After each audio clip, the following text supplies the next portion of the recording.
Each year, Microsoft Research hosts hundreds of influential speakers from around the world, including leading scientists, renowned experts in technology, book authors, and leading academics, and makes videos of these lectures freely available.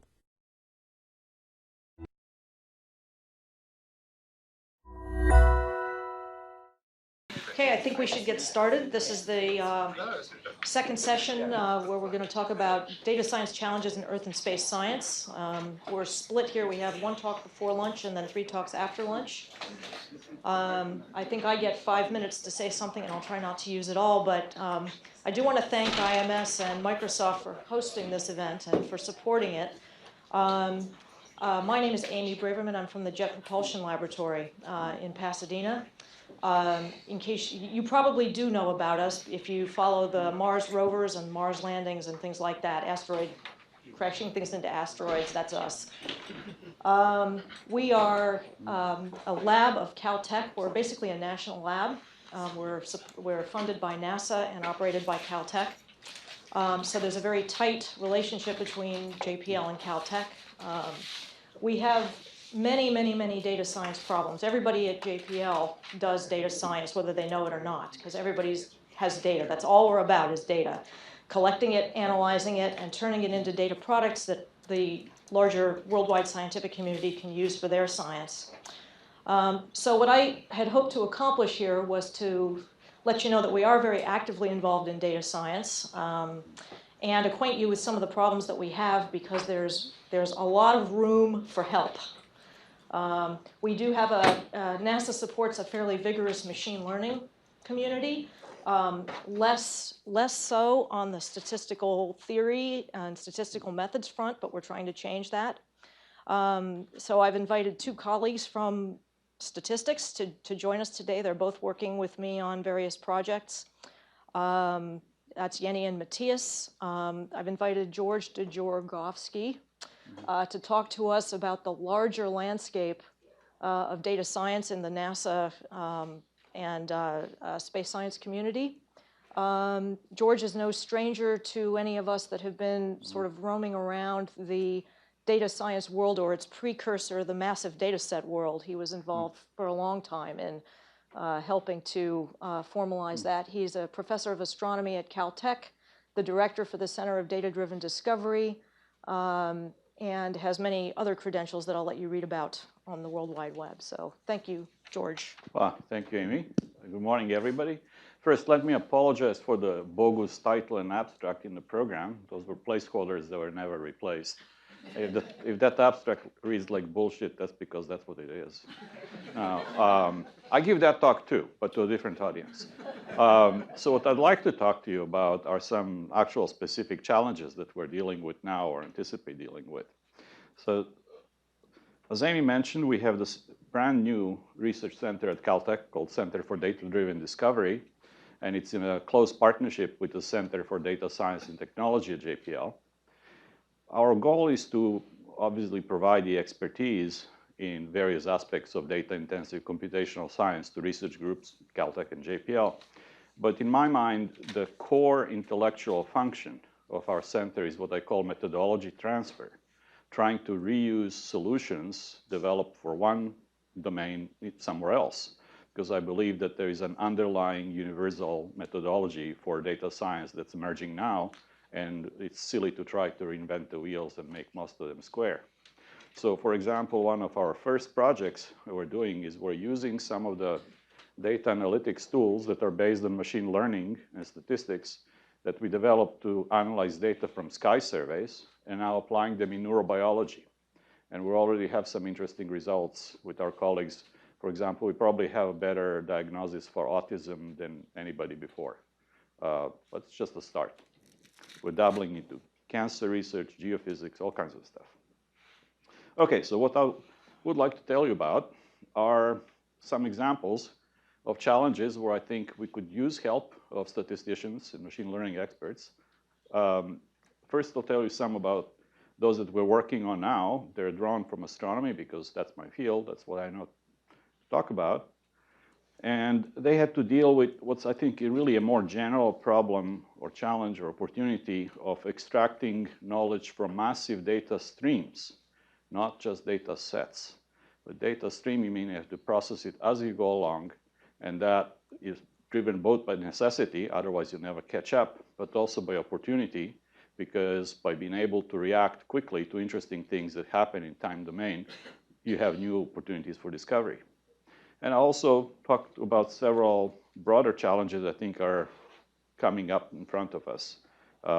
And by necessity, this will all be very superficial coverage, but I'm happy to talk to anybody later about details of any of this. So here is one slide summary of what's an emerging vibrant field in astronomy. It's time domain, and it's enabled by growth of technology that we now can make movies of the sky. Sky surveys were a major source of data in astronomy for a long time. They ushered us into terascale era 20 years ago. We're now well into petascale era, going to exascale. And instead of taking panoramic images of the sky, we now take them again and again and again and compare them in real time to what was there before, looking for things that change, move, like Earth-killer asteroids, for example, or things that go bang in the night, variable sources, exploding sources, and so on. There's a lot of exciting science that goes from solar system all the way to cosmology. And these surveys are by far the biggest source of data in astronomy today. It's not the big telescopes like the Keck or Hubble. It is these little telescopes with a lot of panoramic detectors that generate oodles and oodles of data, which then lead to follow up with other machinery later on. And this is just a foretaste of things to come, because things that have been planned now are much bigger surveys. Large Synoptic Survey Telescope in Chile in optical, square kilometer array in South Africa and Australia in radio, and so on. And so that will increase all of our challenges in going from data to knowledge by several orders of magnitude in the scope of next 10 years or so. So we better learn now. An example of what this is a small, relatively small survey that we run at Caltech. It's called Catalina Real-Time Transient Survey. Basically, we monitor 500 million objects in the sky and how they change their brightness. Now, in most cases, these surveys discover things, but to get any science, you have to follow them up with additional observations to understand what's going on. And there is simply not enough resources to follow them up all. And this is why classification and automated follow-up are crucial problems for the science. So just to give you an example, basically all of them look the same. So something looks like a star that's brighter tonight than it used to be before, or maybe it wasn't there before. And they all look the same. That's all you know about them at first. But they can be vastly different physical phenomena, from relative cosmic neighborhood all the way to the other end of the universe, and from something that's like solar flares all the way to biggest relativistic explosions. And some of them are a lot more interesting than others, but you don't know upfront which ones you got.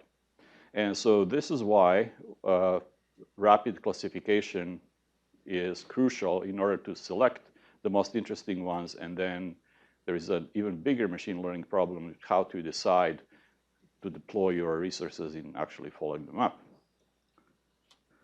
Well, the reason why this is hard is, as I said, it's not your grandma's classification problem. That unlike textbook examples, the data are very sparse, incomplete, heterogeneous, always different. You cannot use the standard feature vector approaches by and large, although there is a trick that I'll tell you about. And in fact, most of the information you have about that spot in the sky is not from the survey.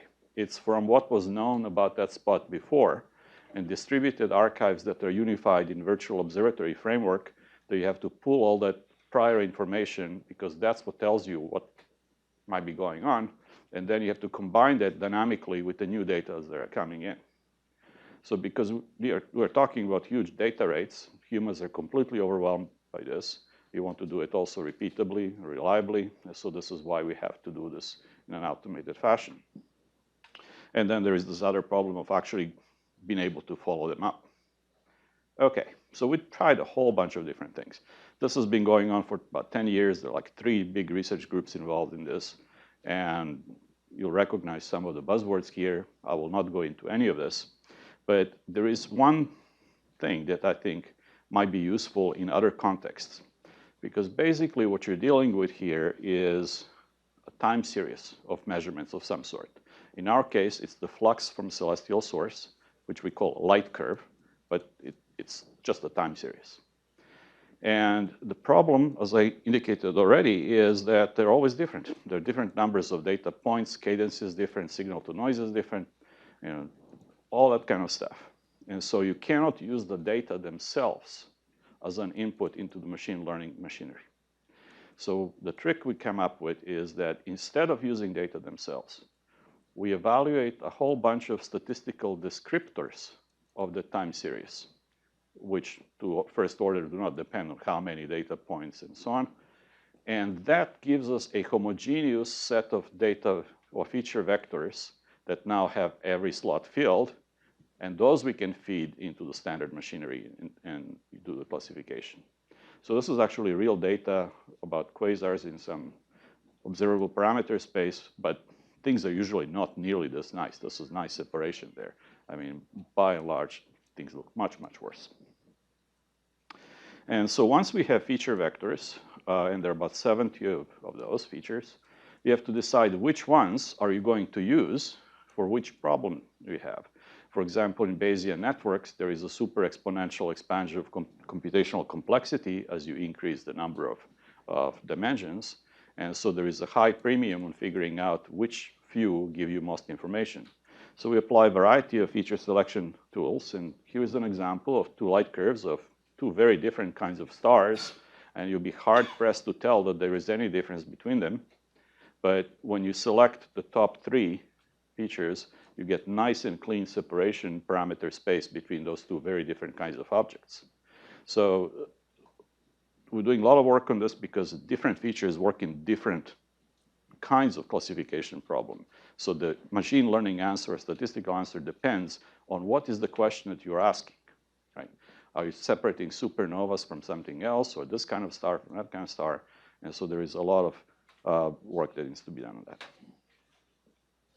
Then after we do all these classifications, we have a problem of making the final decision, what I call meta-classification, that different classifiers will tell us different things.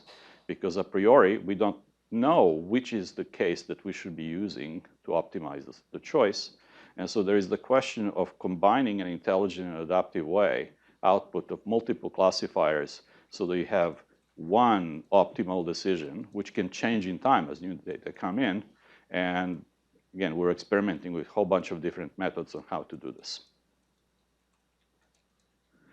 So once that's done, we get into the real hard problem. So we have surveys that provide these transient events. Then in that first box, event classification is where first magic happens that ingests the data from data streams, archives, and so on. And that goes into a bigger box that even more magic has to happen, where you have to decide which of your sparse follow-up resources you can use to get further data. And there are multiple cost functions and currencies at work here. First, how much of a given resource you have when, because Earth turns around, there is weather, and so on. You have finite allocations of telescope time. Do you want to use it all up now or wait for something better? What's scientifically more interesting, and how do you quantify that? And which things will give you best discrimination between classes, and so on. And so essentially, we're trying to build a research ecosystem of robotic telescopes and computers that will perform reliably and robustly and without human intervention. And the idea is that indeed astronomer sleeps nicely at night, wakes up, has an espresso, and looks what the robots have discovered last night.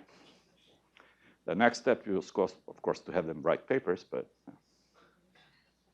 Okay, so let me tell you about another cool new result, which is not from time critical, but it is time domain astronomy. By doing archival research on databases of these time series of 500 million of them. So we now know that most big galaxies have big black holes in their cores, and sometimes they're active by accreting material and releasing huge amounts of energy. Those are quasars. We also know that galaxies evolve largely through merging, hierarchical assembly. When galaxies merge, eventually the black holes have to merge. When that happens, the amount of energy that's supposedly released in those events is approximately 10 billion supernova explosions at once, mostly in gravitational waves. And that's what people building LIGO and other detectors hoping to see. And so it'll be a really important thing to actually pin this down. The problem is that once these two black holes are close enough, they're approaching the merger, they cannot be resolved by any current or anticipated instrument in astronomy. They're way too close. And so we need something else. So we use time domain as a probe, looking for periodic variability that will correspond to the orbital motion. But the problem is that it's superposed to what's inherently correlated noise of accretion. And so we played with various ways, and we have very good ways now of actually detecting such signals superposed on an intrinsically variable signal. And we did this on 300,000 quasars that we cover, and found about 100 candidates. This is by far the best one. This is the deluxe version, right? Mostly they don't look nearly that nice, right? And that was kind of a big deal. First time we had such an evidence for black holes heading towards a big collision. I thought this was a good illustration of how you have big data. You must have big data in order to find rare things, and you need good tools to be able to do that as well. Okay, so now let me switch the gears and talk about a little more general stuff. And if you think about it, the role of science in general is to reduce extreme complexity and messy phenomenology of the world into what we call laws of nature, simple rules that will describe why something happens. And the problem is that all simple stuff's been done. We're no longer talking about apples falling from trees. We're now talking about star formation and biology and ecosystems and so on. And in fact, most of those things probably a priori don't have analytical expressions. So on the other hand, there is also the question of how complicated are these new laws of nature that we're trying to discover by exploring amazing new data sets that we have. And there is no reason why should they be simple enough for us to understand. So there probably are real important laws of nature that you just can't wrap your mind around at once. And so we will need some artificial intelligence help in doing that. So a simple example of this is the curse of dimensionality. So suppose that you are so lucky that you can express your problem as a set of feature vectors in some highly dimensional data set. This is just a simple projection of some of the real data from our survey. Incidentally, that's something else we're doing, developing new ways of visualizing highly multidimensional data using virtual reality as a platform. And we can't wait to get our hot little hands on HoloLens. If somebody has one laying around. Yeah. And so the question is, well, how do you actually explore such high dimensionality data sets? Because most algorithms scale very badly with increase of dimensionality, some power of dimension, especially if you want to do Monte Carlo or anything like that. Well, here is what I think is the generic problem of this business. So you have some highly dimensional space, this multidimensional hypercube, which I can only illustrate in 3D.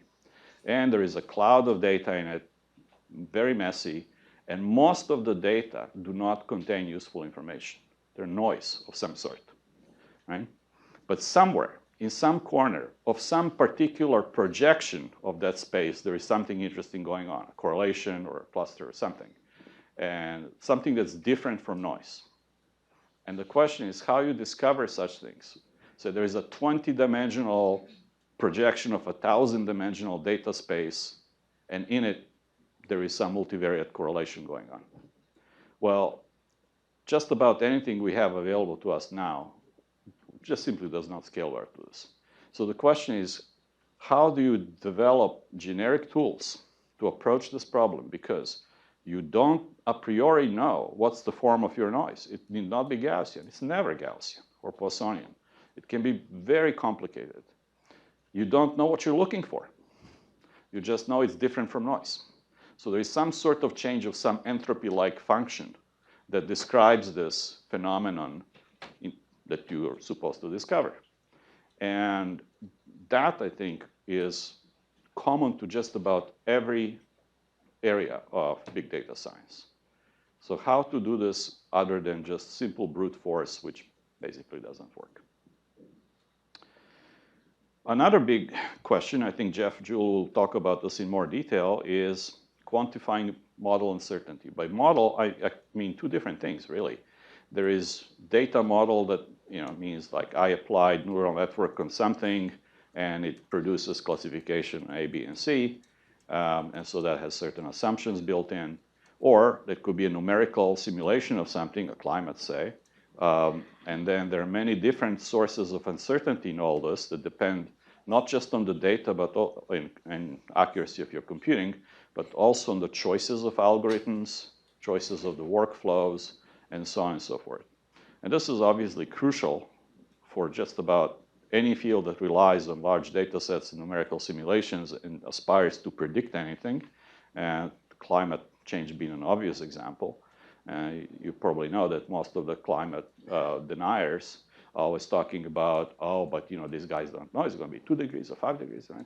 And so it'd be really good if there is a clean, reliable way to say, this is what we think the uncertainty band is. And of course, this appears again in design and anything else you may think about. So this is one aspect of quantifying of uncertainty that I think will come back again and again. And I think this is prime territory for statisticians to work together with machine learning experts and domain experts to really put data science in solid basis. Because so far, most of it is very much ad hoc. People kind of do something sensible or run multiple models, take highest and lowest or whatever. But having really well-established methodology in the same sense that you know how you deploy statistics on simple lab experiments would be very good. Now, so we're basically, I think we're moving towards synergistic discovery, what Licklider was talking about 50 years ago, collaborative human-computer discovery. And he didn't have technology to do it, but now we do. And so we use all these machine learning tools already in more or less cottage industry fashion. But some of the problems I already alluded to are clearly in this domain of human minds needing assistance from silicon-based minds in discovering interesting stuff. So a simple example of that is the set of techniques that discover functional forms that describe the data. Symbolic regression is usually used, and there is particular implementation of it from Hod Lipman and company at Cornell. Essentially, what you have is a toolbox to which you feed a library of mathematical functions. You choose all the usual arithmetic, maybe trig, maybe whatever. And the program discovers what are the mathematical expressions that best describe your data without knowing anything about what the data are all about.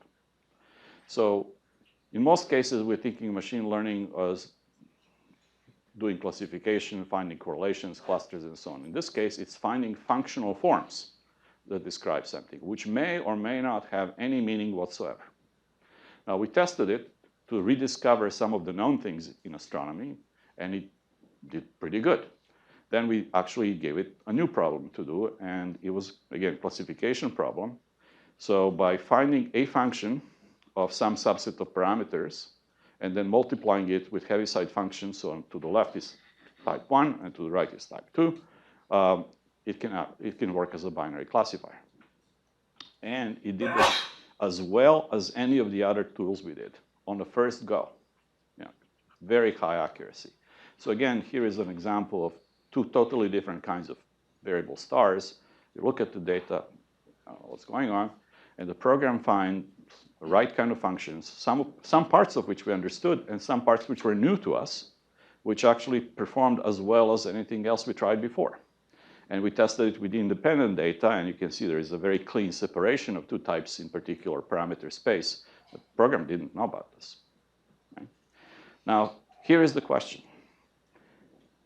Not only do we have uncertainties associated with the output that stems from the data themselves, number of points, measurements, whatever.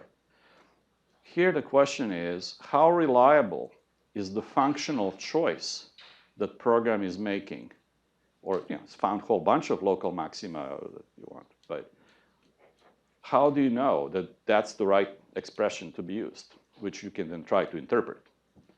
And what is the uncertainty associated with that expression in terms of its parameters or functions and so on? So this is, I think, even more complicated approach to quantifying uncertainty. And I haven't seen anything whatsoever that would actually help us in this regard. Finally, we're trying to do the synergistic collaborative computer-human learning by trying to harvest human pattern recognition skills. And sometimes this is done through crowdsourcing. You have people look at pictures. We have fantastic pattern recognition system in our head, and you can click on something or describe something very quickly. And so the question is, how do you harvest this, turn this into semantic descriptors, which you can then feed into scalable algorithms, because you can do this for a relatively modest amount of data, but it absolutely does not scale to the even current, never mind forthcoming data streams, because human time and attention are by far the most precious commodity we have.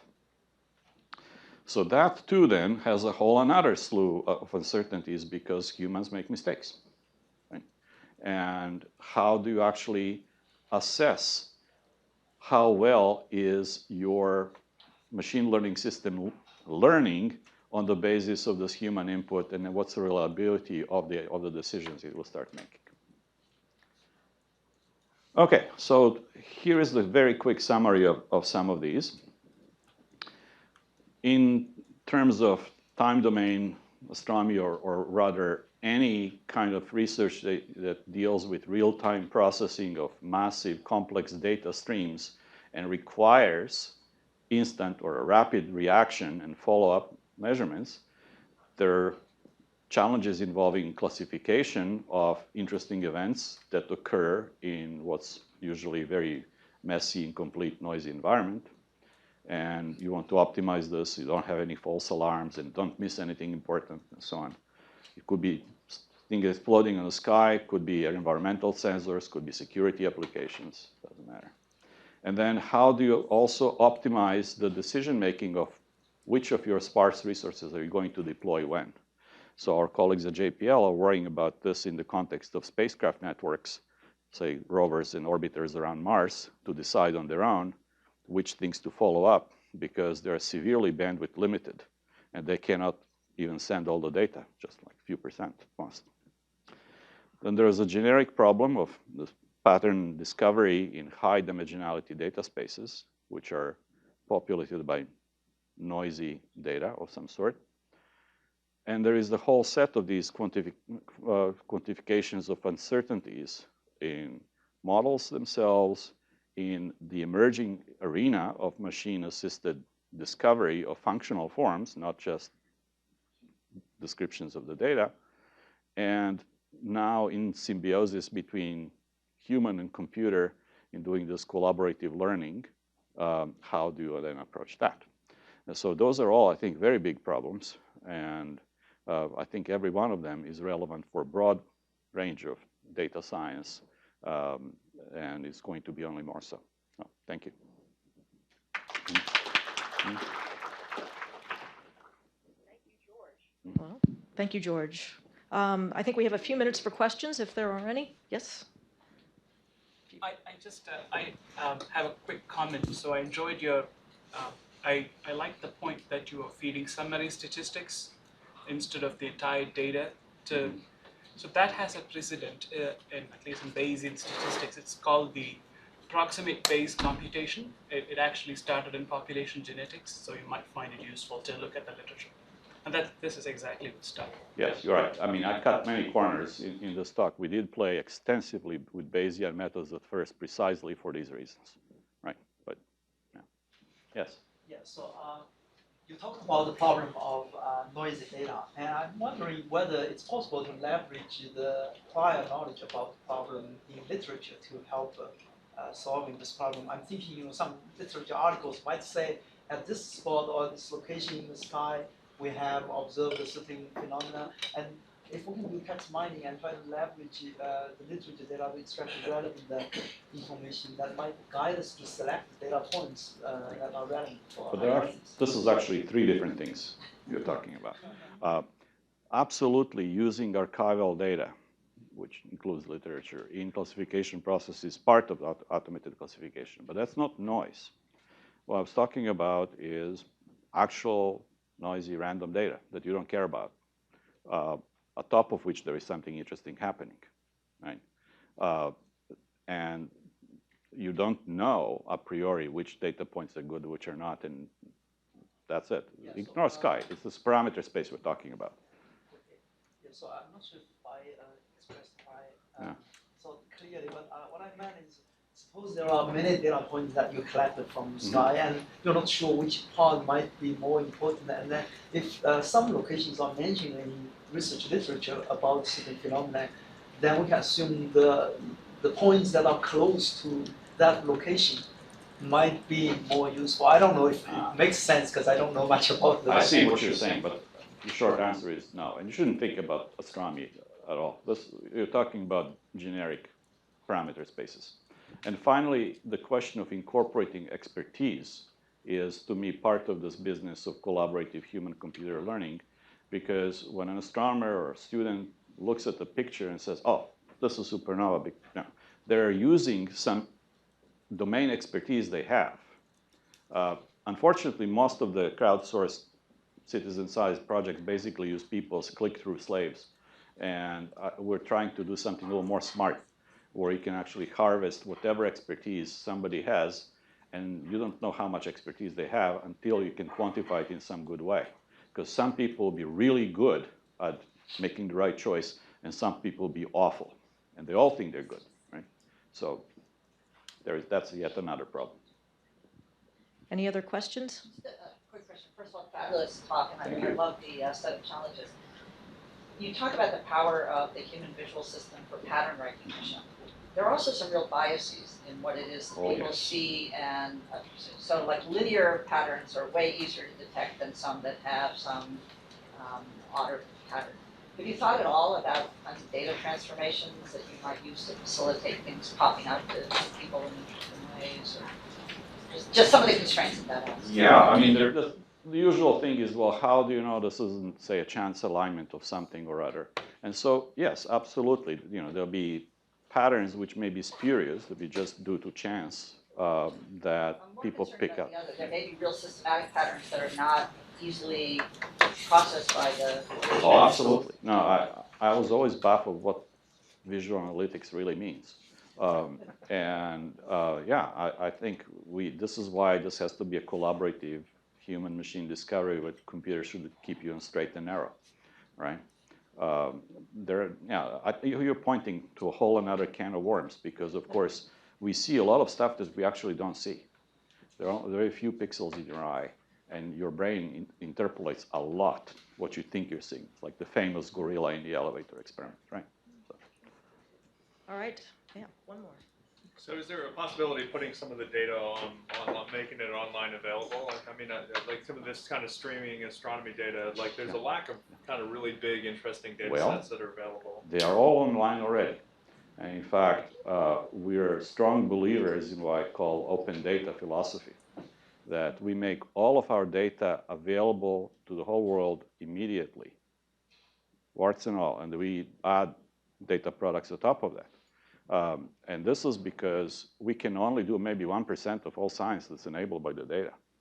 So it's irresponsible not to let the rest of the world go at it. And so all of our data are available online. You can talk to me if you're interested. All right, thank you, George. I'd like to make one follow-up comment, which is just that for some of the problems that you mentioned, there are some statistical formalisms out there, like the model discrepancy problem, how you quantify the inadequacy of either your machine learning model or your statistical model or even your climate model. But the challenge, I think, is to figure out how to turn that into an actual algorithm that can actually be applied to actual data when those data are massive. And I think that's... I didn't mean to imply that there is no work on this done already. I know that there is a huge amount of literature and effort in all of these arenas, but for whatever's out there in professional statistics journals has not trickled down to the proletariat like myself that actually tries to do something related. So that's a very fine point at which to go to lunch on. So I'd like to say thank you, George, and please come back at 1:30 for the other 3 speakers in the session. Thank you. Yeah. Each year, Microsoft Research hosts hundreds of influential speakers from around the world, including leading scientists, renowned experts in technology, book authors, and leading academics, and makes videos of these lectures freely available.